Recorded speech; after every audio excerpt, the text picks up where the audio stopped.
Olá meninos, tudo bem com vocês? Estamos aqui para mais um aulão, do nosso segundo semestre. Espero que vocês, tenham feito as anotações, o relatório de vocês em relação ao nosso primeiro aulão, que foi de Era Vargas, e que vocês possam já ir aí preparando as dúvidas, para vocês enviarem lá pelo WhatsApp. Enfim, nesse segundo aulão, eu trouxe para vocês um tema extremamente importante, principalmente no que diz respeito ao ano de 2020, porque como vocês todos sabem, é impossível não saber, impossível não ter o conhecimento, do coronavírus, dessa pandemia que nos assolou esse ano de 2020, fez com que todos os nossos planos fossem por água abaixo, nos pegou completamente de surpresa. Não somente o Brasil, obviamente, mas todo o mundo. Então é de extrema importância a gente entender, outros tipos de pandemias, outros tipos de doenças que acometeram, que assolaram o mundo, a humanidade, e que a gente precisa entender às vezes as semelhanças, perceber aí a história, o contexto histórico de cada uma dessas doenças, de cada uma dessas pandemias que, como eu disse, acometeu na humanidade, a humanidade ao longo de vários, de muitos séculos. Então, o tema do nosso aulão é pandemias na história. Vem comigo!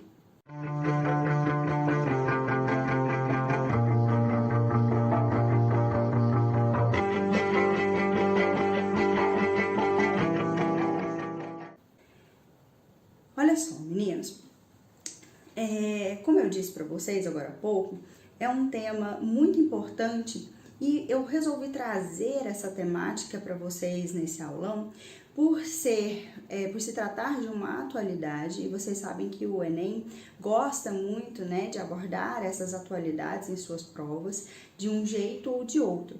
E o tema das pandemias pode aí cair não somente na prova de história, mas em várias outras, pode cair em geografia, pode cair em biologia. Então é muito interessante e necessário que a gente consiga entender essas pandemias, que já aconteceram, e entender também os reflexos dessa nova pandemia do coronavírus na nossa vida e na nossa sociedade. Inclusive pensar quais serão as modificações que vão acontecer na nossa rotina.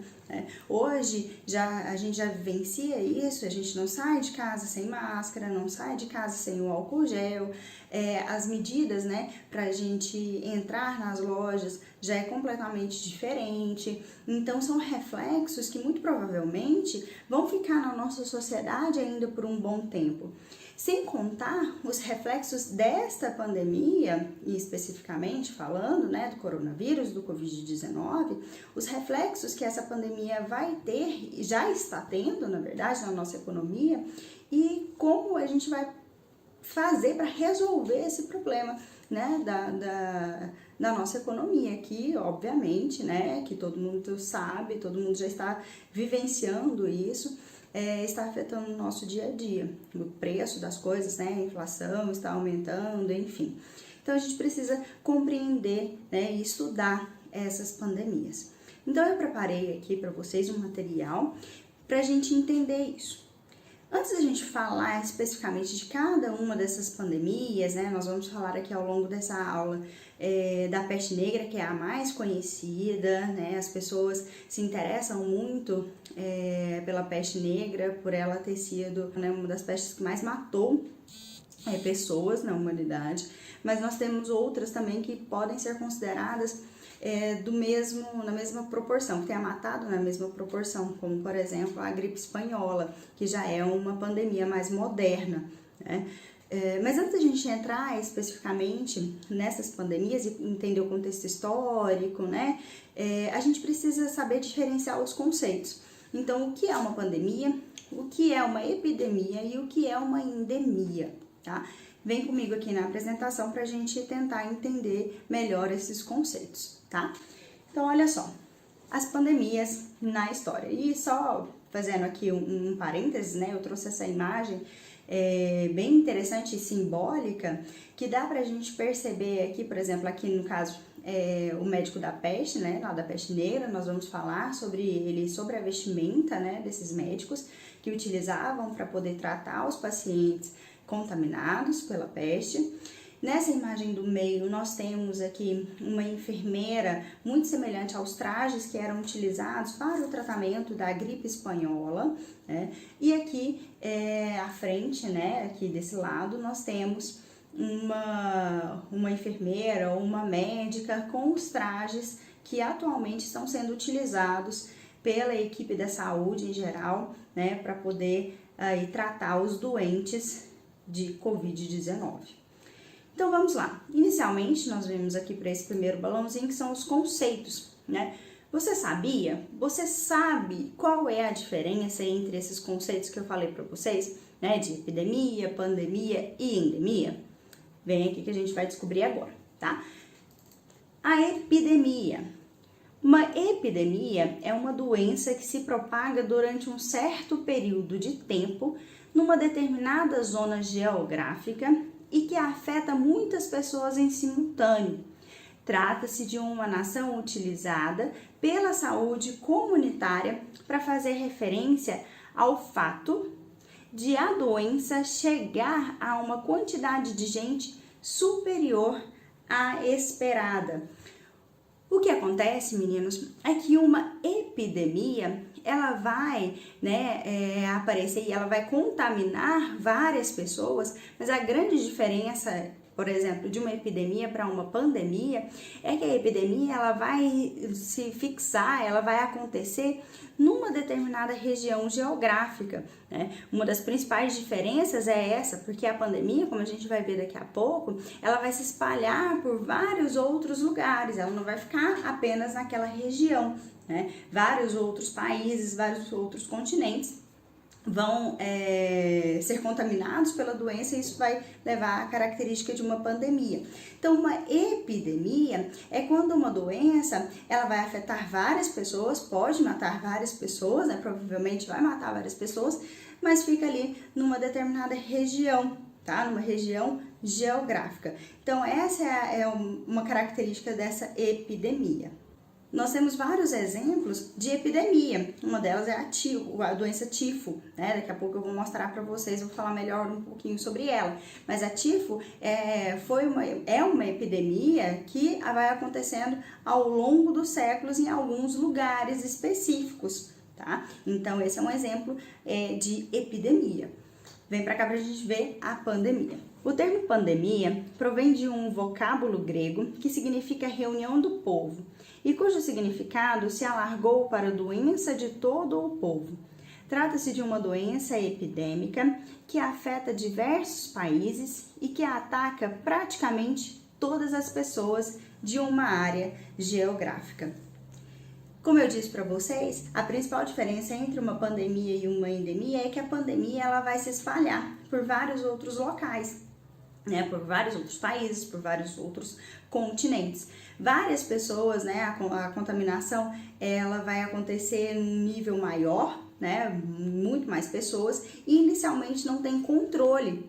O que está acontecendo é muito fácil a gente entender o termo pandemia, né, associando ao coronavírus, né, que a gente está vivenciando agora, porque é algo que não tem controle, né, uma doença que surgiu, nenhum cientista sabia imediatamente e ainda, né, estão estudando para ver como conter, né, como desenvolver uma vacina para esse tipo de vírus, mas inicialmente então não existe uma forma de controle, né, as pessoas vão se contaminando e essa doença ela vai passando de pessoa por pessoa e a gente não tem como controlar esse contágio, né? Porque apesar de, por exemplo, a gente manter todas essas medidas de segurança, e mesmo assim o vírus se espalha de forma muito rápida e muito fácil, né? Então não tem esse controle, tá? Essa é uma característica de uma pandemia. E uma endemia? O que seria uma endemia? Vem cá comigo. É tida como um processo patológico que é mantido por um longo período em uma dada população ou área geográfica. Geralmente essas doenças são infecciosas. Ademais, é mantida ao longo do tempo em um nível estável, incluindo variações sazonais. Portanto, é uma doença localizada em um lugar particular, onde um elevado número de pessoas é afetada, né? Onde um elevado número de pessoas são afetadas por essa determinada doença. Um exemplo fácil e prático para a gente entender esse conceito de endemia é a dengue, né? A dengue é uma doença que existe aqui no Brasil e ela só vai acontecer nas regiões em que o mosquito consegue se proliferar, né? Então, por exemplo, se houver um controle, né, limpar os terrenos baldios, tudo aquele beabá que a gente já conhece, né, para conter o mosquito. Então, se a gente não deixar água acumular, né, água limpa parada, todos esses fatores, o mosquito não vai se desenvolver e, consequentemente, a doença não vai acontecer. Né? Então, depende de alguns fatores para que essa doença possa ser contida, mas ela existe na sociedade, né?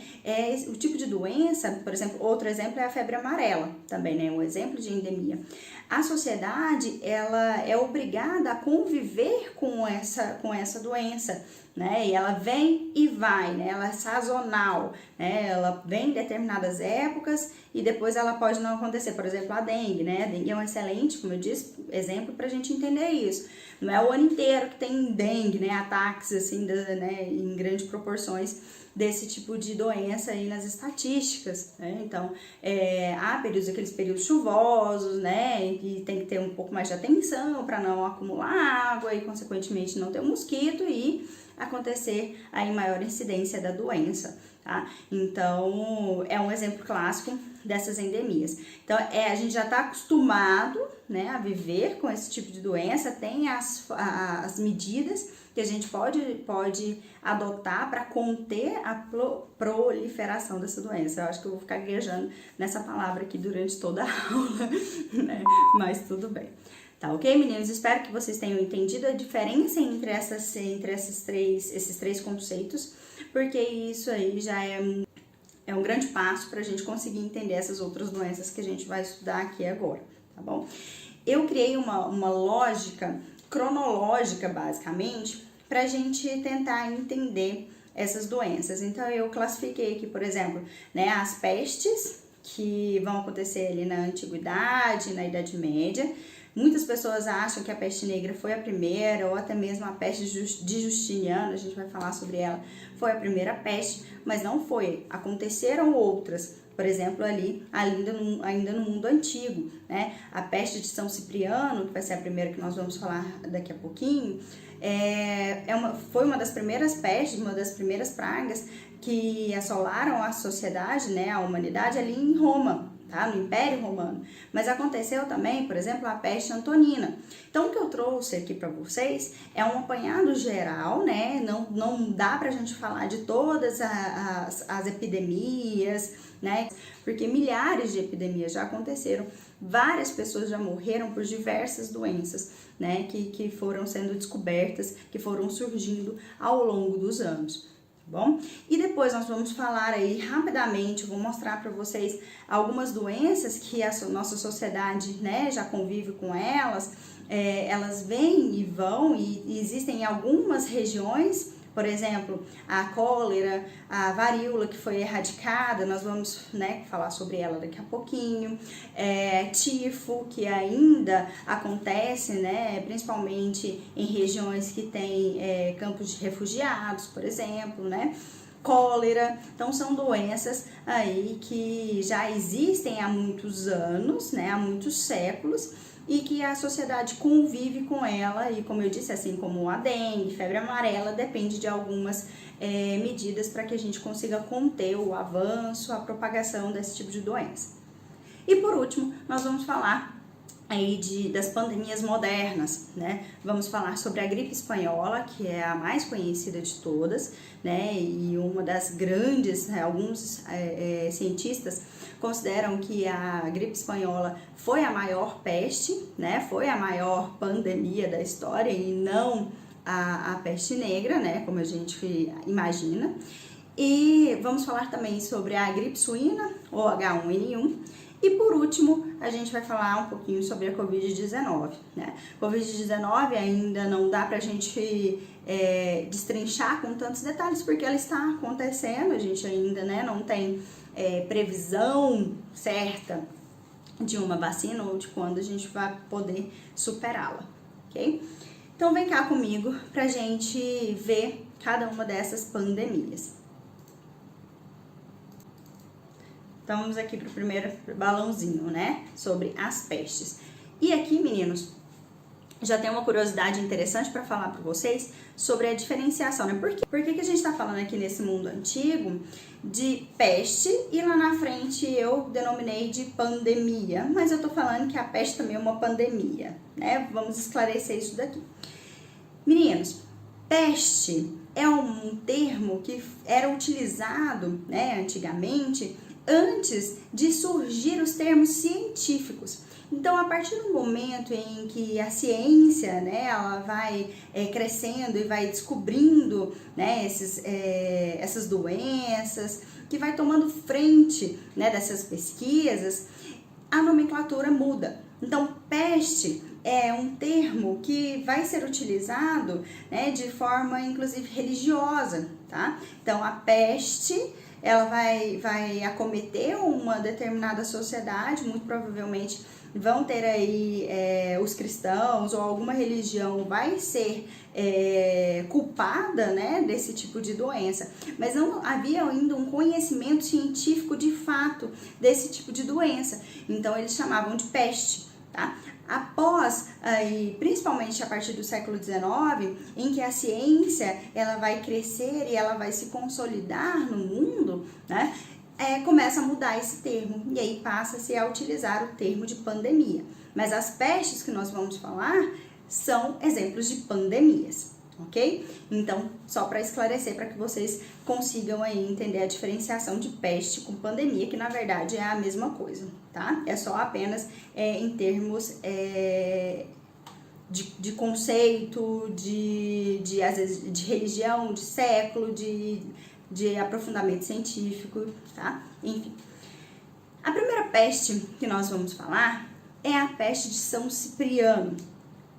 A peste de São Cipriano, ela vai acontecer ali em torno, né, no século III, entre os anos de 250 a 270, vai acometer, né, Roma, Egito, Alexandria.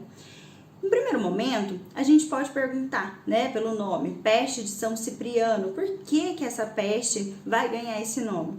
Porque existe um bispo, né, um bispo de Cartago, chamado Cipriano, e ele vai ser o grande cronista dessa peste, né, ou seja, ele vai escrever vários relatos, detalhes de como que essa doença começou a acontecer, né, começou aí a chegar nessa sociedade, quais eram os sintomas, como que eles fizeram para poder combater, enfim, esse tipo de doença. E, inclusive, como que os cristãos vão ser condenados, né, vão ser perseguidos, sendo culpados pela peste, tá? Então, por isso, ela vai ganhar o nome de peste de São Cipriano, ok?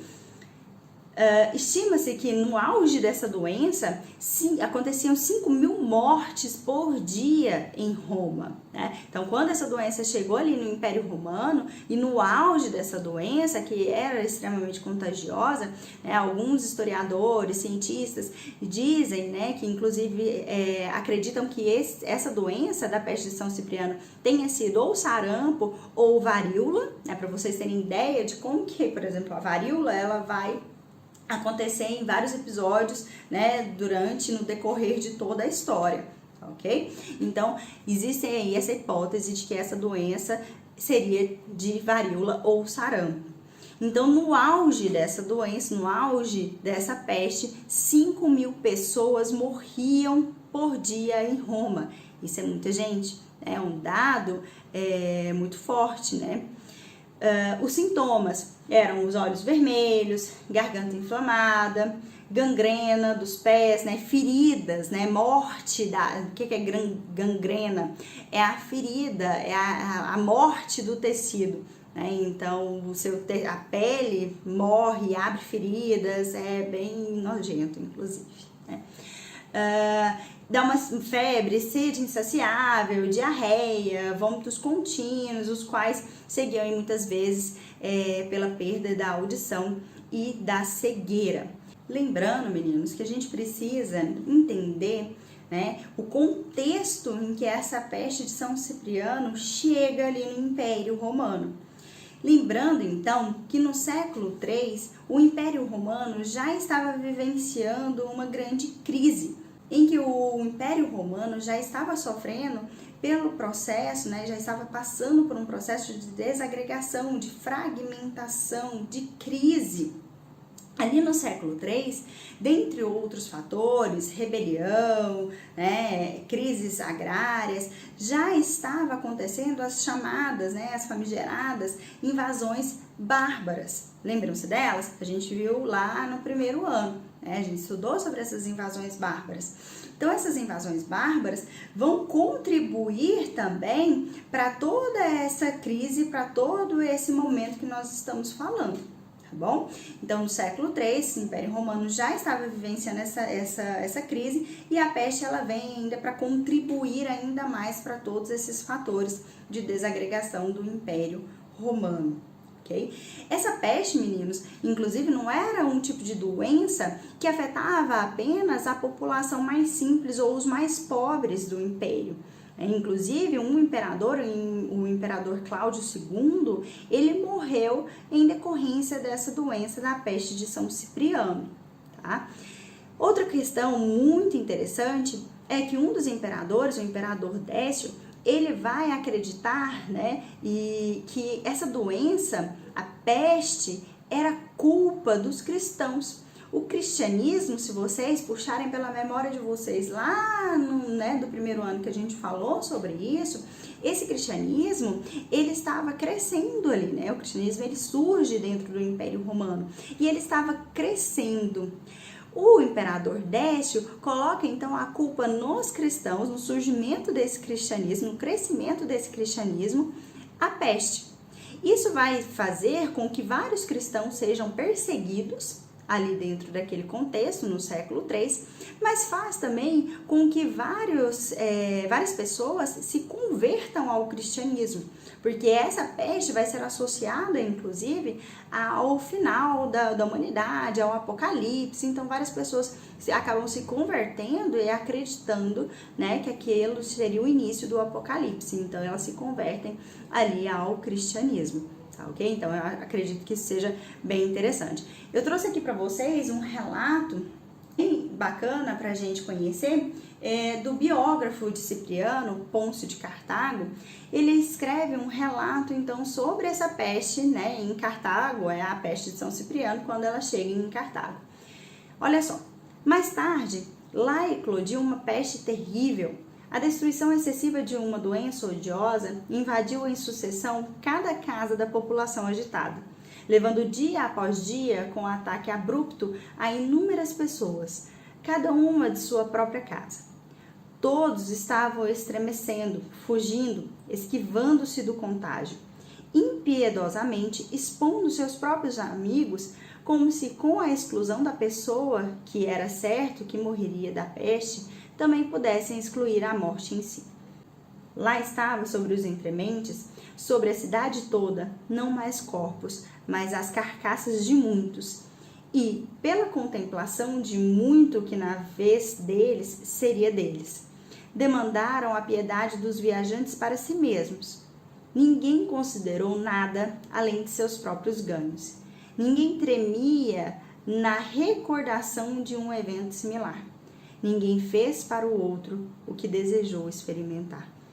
Olha que forte isso, e dá pra gente relacionar muito ao que a gente vivencia hoje, né? Ao que a gente passa em relação aos sentimentos, às nossas angústias que nós vivenciamos nesse momento de pandemia. Muitas vezes a gente esquece, né, da empatia, né, no começo principalmente dessa pandemia, quando uma pessoa era contaminada, muitos nem contavam, e acredito que até hoje permaneça dessa forma, com medo dessa rejeição, com medo da reação das outras pessoas, né, do isolamento, porque às vezes essa pessoa, sem querer, antes de saber que estava contaminada, contaminou outra pessoa, né, então poderia acontecer algo pior, né, é o que ele relata aqui, por exemplo, tá? Então essas pessoas acabavam denunciando, olha, meu vizinho tá com essa doença, por isso que ele fala aqui no relato que não tem mais corpos, mas apenas carcaças, né, porque é como se aquela pessoa não fosse, né,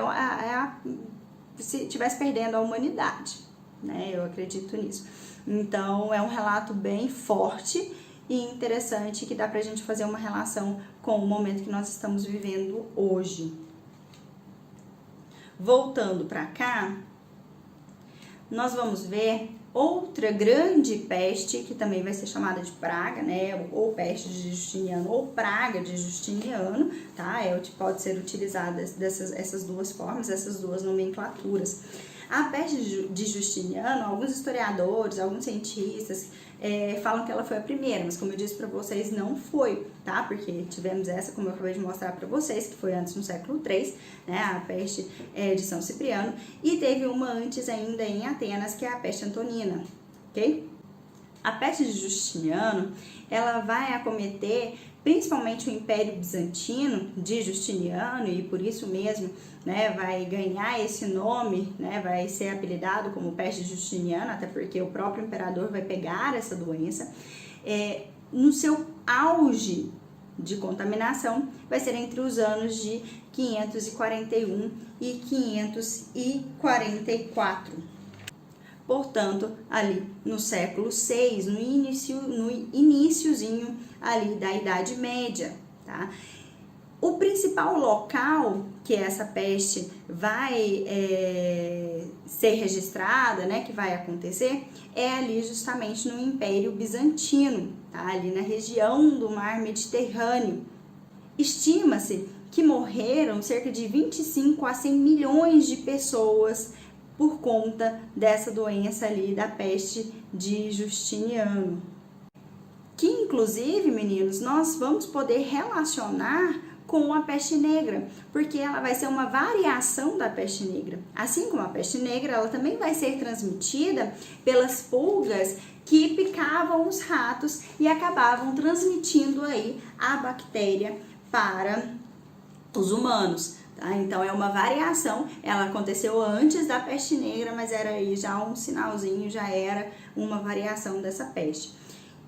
Historiadores acreditam que essa doença chegou ali no Império Bizantino, ali em Constantinopla, vindo também dos navios, só que dos navios que vinham do Egito, né, com carregamento para fazer comércio de grãos.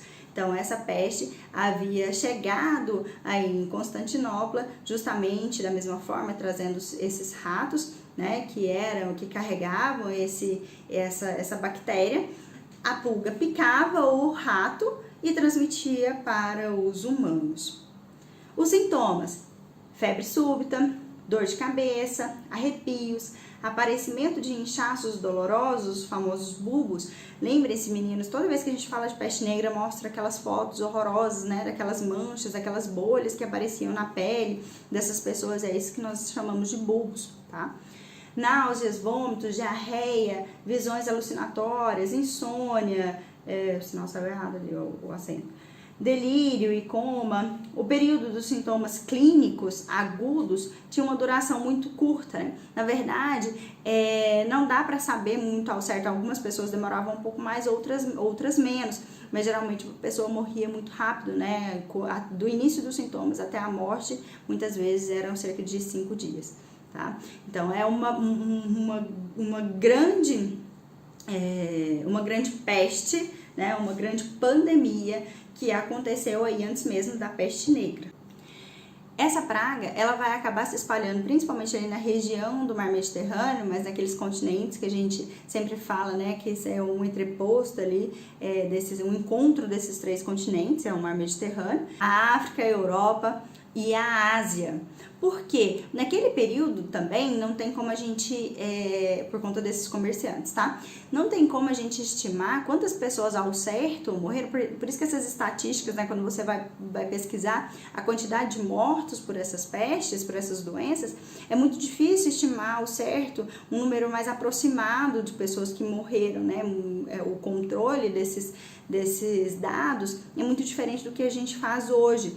Mas porque também naquele período aconteciam vários outros eventos. Por exemplo, no período em que essa peste de Justiniano se espalhou, aconteceram terremotos, guerras, porque ali no século VI, como nós estamos falando, o imperador Justiniano ele estava em período de expansão. Então os soldados, né, que compunham o exército bizantino também levavam essas doenças para esses 3 continentes ali do mar Mediterrâneo. Então eram navegantes levando essa doença, eram esses soldados ao conquistar, né, ao travar batalhas para conquistar esses outros territórios.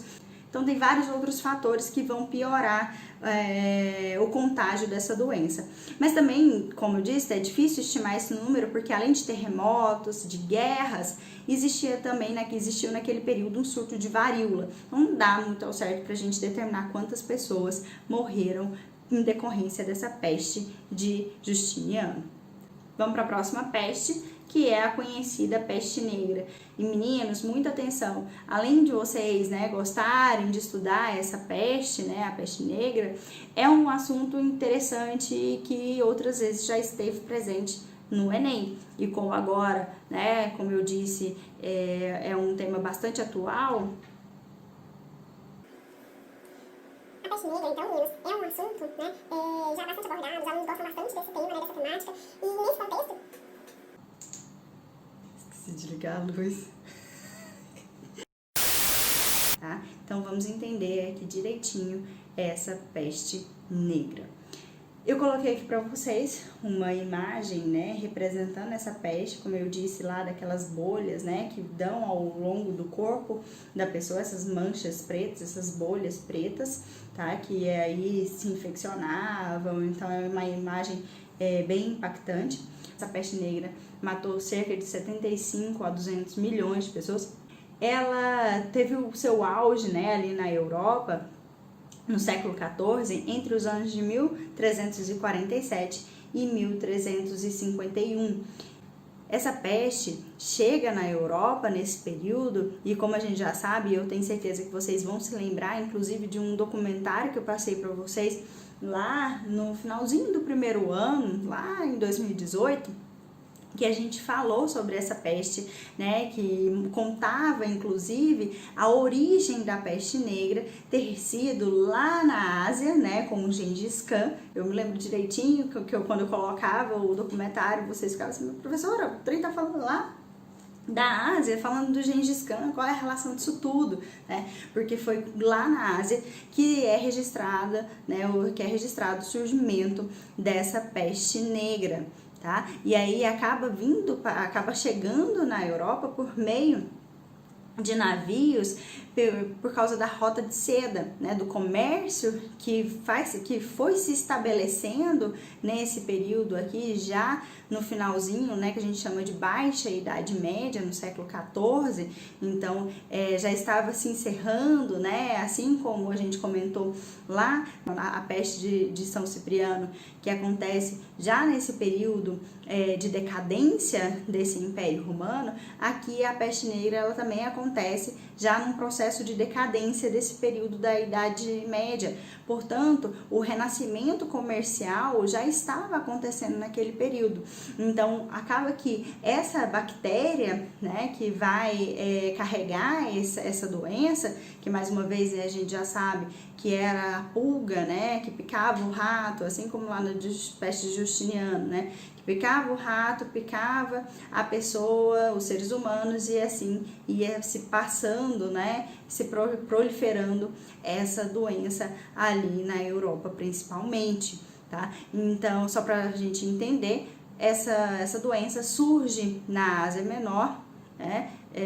Principalmente ali no Império de Gengis Khan, e acaba chegando na Europa por meio dessas rotas comerciais do comércio de seda, que estava em processo de renascimento, de ressurgimento das rotas comerciais.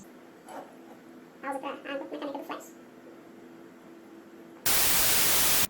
Então, meninos, eu trouxe aqui para vocês esse mapa, né, que mostra aqui os períodos, né, as datas, né, os anos e como essa peste vai chegar e vai se espalhar nessa região aqui em toda a Europa, tá? Aqui, se vocês podem, né, perceber os períodos, os anos, em 1347, né, essa parte, esse laranja, mas esse marrom, na verdade, ela começa vindo para cá, né, chegando ali pela Ásia e vai se espalhando muito rapidamente por toda a Europa e acontecendo surtos, né, uns surtos maiores, o início, por exemplo, nessa faixa laranja mais claro, o início em 1349, como que ela se espalha ali, e aí nesse momento eu quero que vocês relembrem esse documentário, eu posso até deixar o link aqui na descrição do vídeo, né, para vocês, se quiserem revisitar esse documentário fabuloso, inclusive, né, da History, sobre como essa peste ela se espalha rapidamente. E por que ela se espalha rapidamente? Por conta das medidas, né, da falta de higiene, da falta de sanitarismo que existia ali na Idade Média. Toda vez que a gente vai falar sobre esse assunto, eu falo para vocês, meninos, esquece essa ideia de que castelo, né, na Idade Média é aquela coisa linda, iluminada da Barbie. Não é. Tá muito mais para quase um castelo mal assombrado, não existia, era uma coisa escura, não existia. Divino pai, Barry. Daqui a pouco eu vou falar de gato e ele me pula aqui pra me assustar, vem cá, Barry. Vou fazer uma participação especial aqui no meu vídeo. Então, meninos, a peste, né, ela vai se espalhar muito rapidamente por conta dessa falta de medidas sanitárias, dessa falta de higiene que existia, né, ali na Idade Média. Sem contar que o principal transmissor dessa doença, né, são as pulgas que picam os ratos, né? Quem tá com a doença no organismo inicialmente é o rato, tá? E ali existiam vários ratos. Então, um dos fatores que vai contribuir, para o contágio, né, para a proliferação rápida dessa doença é essa falta de higiene, essa falta de sanitarismo. Outro fator é justamente pelo extermínio de gatos. Isso aí é uma questão interessante, curiosa até, da Idade Média e da relação entre os gatos e a proliferação da peste negra. Pensem bem, né? Primeiro, que o gato é visto como um símbolo de bruxaria, né? O gato, ele é completamente enigmático, né? Isso, então, faz com que as pessoas ali naquele período, né, a igreja, vá condenar esses gatos. Vai acontecer um processo de inquisição com essas bruxas, principalmente, né? Que o símbolo dessa bruxaria era o gato. E o gato vai acabar sendo exterminado, principalmente o gato preto, né? O Barry está lascado. Então, a partir então dessa inquisição, vai existir inclusive uma bula papal que vai dar conta, né? Que vai tratar sobre os gatos e como os gatos eram utilizados por seitas, né? Representavam essas bruxas naquele período, lembrando que a gente está falando de Idade Média, né? Então, vários gatos vão ser mortos, né? Vai acontecer o extermínio do gato. E o gato, obviamente, vocês sabem disso, o gato, ele caça o rato. Então, sem gato, se multiplicou a quantidade de ratos, né? Tem até aquele ditado, né? Quando os gatos saem, os ratos fazem a festa. E foi justamente isso que aconteceu, tá? Isso também contribuiu para a proliferação da peste negra, sem contar as várias mutações que vai acontecer ao longo do período, né, ao longo dos anos. Nesse contexto, lembrem-se novamente aí do documentário. Toda hora eu vou falar isso porque eu acho que isso facilita na visualização, na construção da imagem na cabeça de vocês. Isso facilita o processo de aprendizagem, né? O médico da peste. O médico da peste, deixa eu voltar aqui naquela imagem. Nessa imagem aqui que eu coloquei para vocês, obviamente, isso aqui é uma fantasia moderna, né? Não era bem dessa forma, mas ela representa os médicos da peste, que naquele período utilizavam essas roupas, né, essa vestimenta, para tentar conter a contaminação. Na ponta desse bico, né, eles colocavam as ervas aromáticas, porque inicialmente acreditava-se que essa peste era passada, né, pelo ar. Depois a gente sabe que com a mutação dessa doença, isso vai chegar a acontecer. Mas inicialmente, então, esses médicos se vestiam dessa forma. E utilizavam, vou colocar aqui a imagem, né, para vocês se lembrarem, eles utilizavam até uma espécie de bengala que eles usavam para poder tocar nos pacientes, né, para eles não pegarem e correr o risco de serem contaminados. Tá? Então essa é a peste negra. Como que a peste negra acabou? Ainda existem, né? Se vocês procurarem, inclusive aí na internet, vocês vão ver fotos dessa peste, né? Das manchas, bastante recentes, né? Em alguns locais aí no mundo. Mas a peste, naquele período, a peste negra, ela começa a acabar quando eles iniciam esse processo de higienização e de extermínio dos ratos, né? E aos poucos, gradativamente, essa peste vai aí sumindo ou diminuindo naquele período, tá? Encerrando aqui, né, a peste negra fecha essa ala, né, essa parte que nós estamos falando sobre as pestes da antiguidade e dessa peste medieval. E agora nós vamos falar sobre algumas doenças, né? Eu vou mostrar aqui para vocês algumas doenças que elas existem em vários períodos da história, em várias sociedades. Algumas existem até hoje, né? Por exemplo, tifo, né, que eu coloquei aqui para vocês. Tifo é uma doença transmitida por um carrapato, e acho que eu já até comentei nesse vídeo que ela acontece muito onde há grande quantidade, geralmente de refugiados, em guerras. Então, na Segunda Guerra Mundial, teve uma grande contaminação por tifo ali, né, nos campos de concentração, nos campos de refugiados, né, também acomete bastante esse tipo de doença.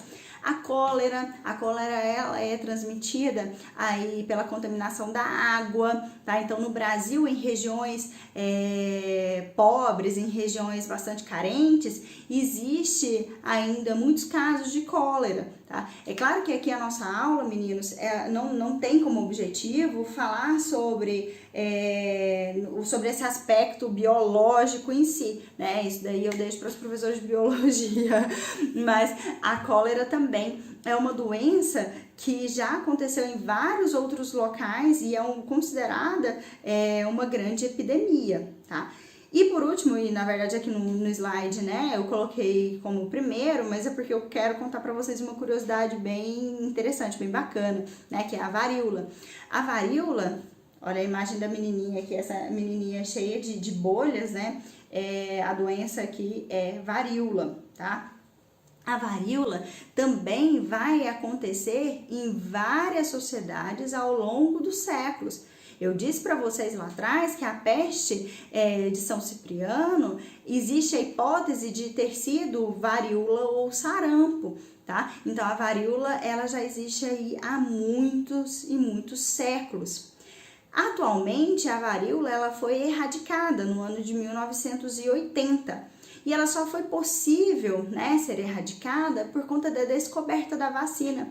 E aí que a história, né, é interessante, porque a vacina só foi descoberta porque um cara lá em 1700 e bolinha, eu vou colocar aqui o ano certinho, agora não tô me lembrando, acho que foi 1780 e poucos, ele reparou que, como a varíola, né, também acontecia, né, em animais, nas vacas, só que nelas era um tipo de variação diferente da doença, tá?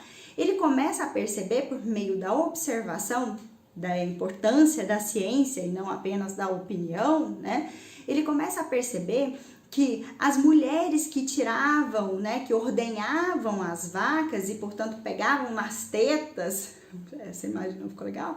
Pegavam nas tetas das vacas que tinham as feridas, né, dessa varíola, pegavam essa doença, mas era uma doença mais branda, né, e elas não, a incidência era menor, elas não ficavam tão gravemente doentes. Assim, nem sei se existe essa expressão, não ficavam tão doentes quanto as outras pessoas que nunca haviam tido contato com as vacas contaminadas. Daí ele resolve fazer um experimento numa criança de 8 anos. Ele vai lá e tira um pus, né, dessa ferida e injeta na criança.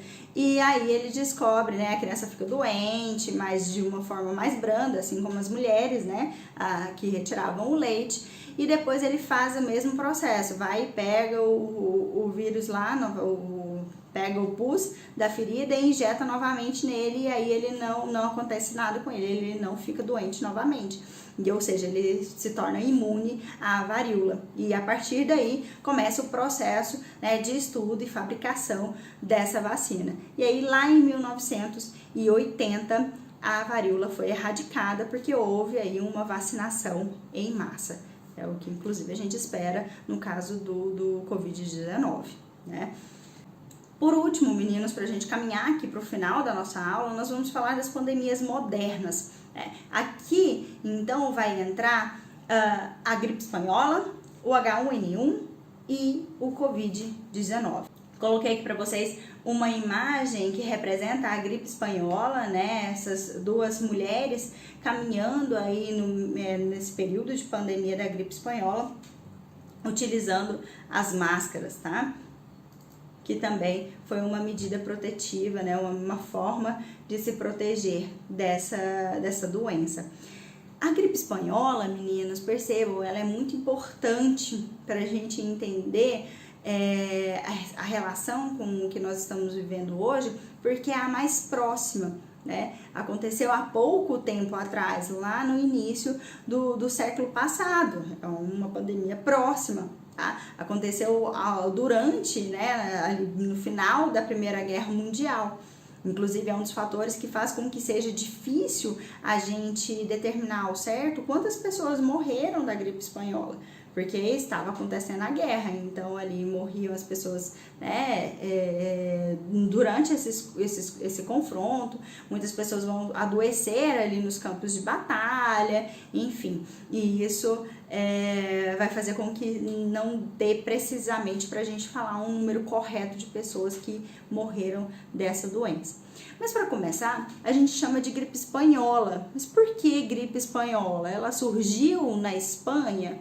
Não, ela surgiu nos Estados Unidos, né? Num grupo ali no estado do Kansas, num grupo de soldados que estavam fazendo treinamento para poder ir para a Primeira Guerra Mundial.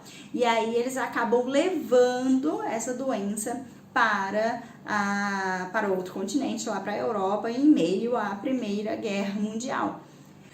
Um outro fator que vai contribuir para que essa doença tenha se espalhado tão rapidamente é porque o surto dela, né, começou ali em 1918, já no finalzinho, então, no último ano da Primeira Guerra Mundial, já que o Tratado de Versalhes é em 1919. Então, essas pessoas, esses soldados, começam a voltar para suas casas. Muitas vezes esses soldados estavam contaminados, levando a doença para as outras regiões. A gente chama de gripe espanhola não porque ela surgiu na Espanha, então, porque na verdade ela surgiu nos Estados Unidos, como eu já disse. A gripe espanhola vai ter esse nome porque a Espanha, que não estava participando do conflito da Primeira Guerra Mundial, vai ser a única ali a noticiar, né, a trazer à tona dados, né, e falar sobre a doença. Por isso ela vai ganhar o nome de gripe espanhola, porque as outras nações envolvidas ali na guerra meio que vão tapar, vão abafar os casos, vão esconder isso, não vão falar sobre essa doença. Por isso ela vai ganhar o nome então de gripe espanhola, tá? Vem aqui para os slides para a gente ver mais alguns detalhes. Olha só, ela começa então, né, o período de maior intensidade da gripe espanhola é de janeiro de 1918 a dezembro de 1920. É causada pelo vírus influenza, inclusive que é o vírus que vai causar a gripe suína, H1N1, que a gente vai falar daqui a pouco. Ela infectou uma estimativa de 500 milhões de pessoas, tá? Cerca de 1/4 da população mundial da época. Estima-se que o número de mortos esteja entre 17 milhões e 50 milhões e possivelmente até 100 milhões, tornando-as uma das epidemias mais mortais da história. Outra imagem aqui, por conta do tempo, né, eu não vou ler aqui com vocês esses slides, mas tudo que tá aqui são coisas que eu já falei para vocês, que eu já expliquei aqui, né, como por exemplo, por que é chamada de gripe espanhola, mas eu quero que vocês observem aí a imagem, essas pessoas com máscaras, né, para sair das ruas, elas utilizavam essas máscaras para tentar aí se proteger, muito semelhante ao que está acontecendo hoje em 2020. Aqui essa é uma imagem de um guarda em Nova York, né, trabalhando com máscara. E um dado interessante, é que eu vou dar uma lida com vocês, para falar sobre como essa epidemia chegou ao Brasil. Olha só, a epidemia chegou ao Brasil em setembro de 1918. O navio inglês Demerara, viajando de Lisboa, desembarcou doentes no Recife, em Salvador e no Rio de Janeiro, até então capital federal. No mesmo mês, marinheiros que prestaram serviços militares em Dakar, no Senegal, desembarcaram doentes no porto de Recife. Em pouco mais de 2 semanas, surgiram outros focos em diversas cidades do Nordeste e em São Paulo. E aí um dado, né, uma curiosidade, é que inclusive um presidente brasileiro morreu dessa doença, né, morreu de gripe espanhola, que foi o Rodrigues Alves. Ele assumiu o 2º mandato dele, ele não chegou a assumir, porque ele morreu, né, por conta da doença, por conta da gripe espanhola. Outros grandes nomes de pessoas conhecidas também pegaram, né, o Walt Disney e o Franklin Delano Roosevelt, só que eles se salvaram, né? Eles não morreram da gripe espanhola, não tiveram sorte, tá? Deixa eu ter mais uma. E por último, meninos, eu trouxe aqui algumas outras imagens, né? Um trecho de um jornal falando sobre o Demerara, né? Falando sobre a chegada dessa epidemia no Brasil. Um gráfico aqui na Europa mostrando a quantidade de pessoas, né, que morreram naquele período em Nova York, em Londres, Paris, em Berlim, né, ali as curvas que se assemelham muito com o tipo de gráfico que a gente vê hoje. Aqui é o mais interessante, eu quero destacar, porque é um gráfico que mostra a quantidade de mortes na Inglaterra, nesse período da gripe espanhola. E aí é o que os cientistas alertam muitas vezes para o nosso caso do Covid-19, porque ele vem em 3 ondas, né? A primeira onda ela foi a mais branda, a segunda onda foi a mais perigosa, que matou mais pessoas, porque as pessoas começaram, né, a relaxar, né, muito semelhante ao que acontece atualmente no nosso país, né? As pessoas começam a se acostumar com a doença, com a ideia da doença e afrouxam, né, as medidas, começam a se reencontrar, começam a romper o isolamento social e isso faz com que volte a acontecer maiores contaminações, tá? E por último, a terceira onda, que também vai matar muitas pessoas, mas não tanto quanto a segunda, até porque aí as pessoas começam, né, a pegar imunidade em relação à doença, enfim, vários fatores. Outras imagens aqui, né, uma enfermeira cuidando de um enfermo ainda na Primeira Guerra Mundial. Essa daqui também é uma enfermaria que é instalada, né, no campo de batalha da Primeira Guerra Mundial. E aqui ao lado uma estimativa, né, de mortes ocasionadas pela gripe espanhola em alguns países. E aí nós temos Índia, China, Estados Unidos, Alemanha, enfim, né, inclusive alguns dados referentes ao Brasil. Outra pandemia, meninos, mais recente, né, bem próxima à nossa realidade, que às vezes vocês já, inclusive, podem se lembrar, né, de ouvir falar, é a H1N1, ou conhecida gripe suína. Tá?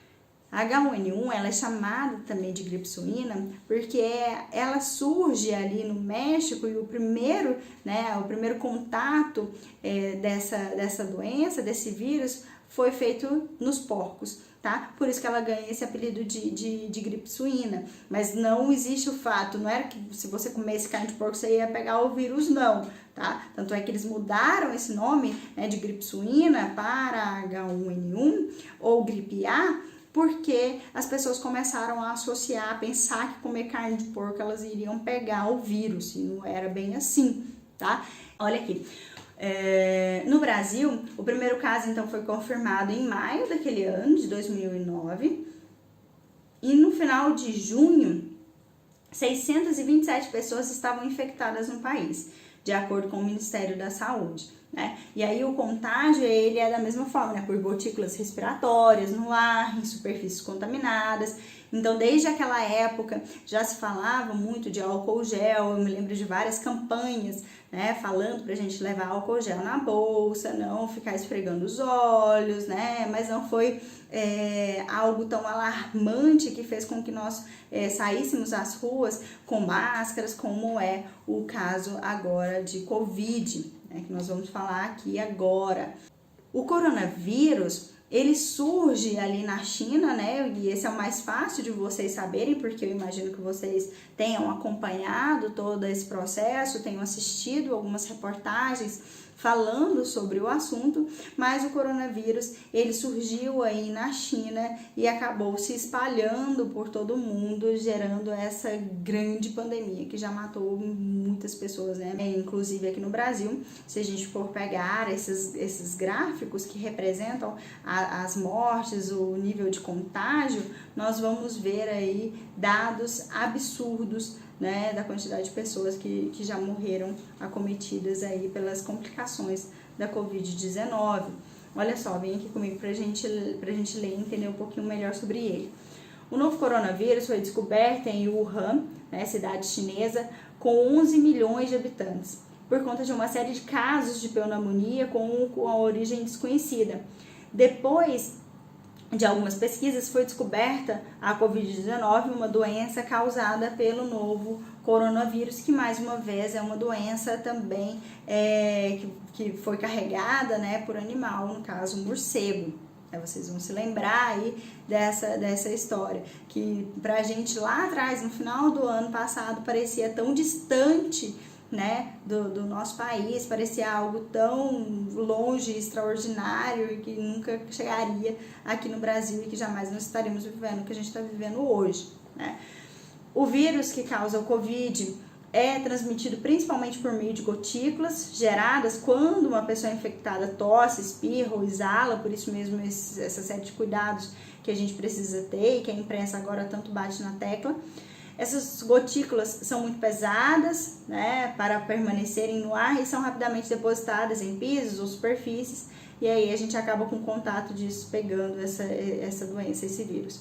Você pode ser infectado ao inalar o vírus, se estiver próximo a alguém que contenha Covid-19, ao tocar uma superfície e em seguida passar, né, a mão nos olhos, nariz ou boca. Enfim, por isso todas essas recomendações que o Ministério da Saúde, a OMS nos orienta. Trouxe aqui para vocês um gráfico que eu encontrei, o gráfico mais recente, né, que mostra inclusive no gráfico a quantidade de mortes até esse mês, até setembro de 2020. Olha só como é exorbitante, é assustador, né? Vem cá comigo. Essa parte azul são o número de casos confirmados por dia. Percebam, né, que lá em fevereiro, março, esses dados já eram mínimos, até que em abril isso começa, né, a ficar numa escala de proporção, né, de crescimento muito grande. E a linha vermelha é a média móvel de mortes, né, dos últimos 7 dias. Então, a gente percebe aí uma variação, mas também um crescimento muito grande dessas mortes no nosso país. Enfim, meninos, nós então precisamos refletir bastante em relação a todo esse contexto que nós estamos vivendo, relacionar com todas as outras pandemias que já aconteceram na humanidade, né, e perceber aí como nós somos frágeis, né, e como nós precisamos ser cautelosos nesse momento. Por isso, respeitar esse isolamento social, respeitar as recomendações, aí se tiver que sair, sempre de máscara, e perceber como esse tema pode ser importante para a sua prova, para o seu Enem. Se atente a esses fatos, a essas doenças. Como eu disse lá no começo, isso pode cair de forma variada na sua prova. Pode cair lá em história relacionando essas doenças, essas pestes, falar da peste de São Cipriano, peste de Justiniano, que são pestes pouco conhecidas, pouco faladas, né, nas escolas. Pode relacionar com a já conhecida peste negra. Em biologia pode trazer essas epidemias, né, de doenças como tifo, cólera, varíola, que eu já falei para vocês, mas também pode falar de HIV, de ebola, que também são epidemias, tá? Então fiquem atentos a esses detalhes que pode aí cair no seu vestibular. Bom, espero que esse vídeo tenha te ajudado de alguma forma, que vocês tenham aprendido ou pelo menos refletido, né, sobre a nossa situação atual e te ajudar a entender um pouco também desse nosso contexto e do contexto histórico de outras pandemias. Se tiver dúvida, não se esqueçam, é só mandar lá no WhatsApp que eu tiro as dúvidas de vocês, que a gente conversa, tá bom? Mais uma vez, muitíssimo obrigada e um grande beijo. Tchau, tchau.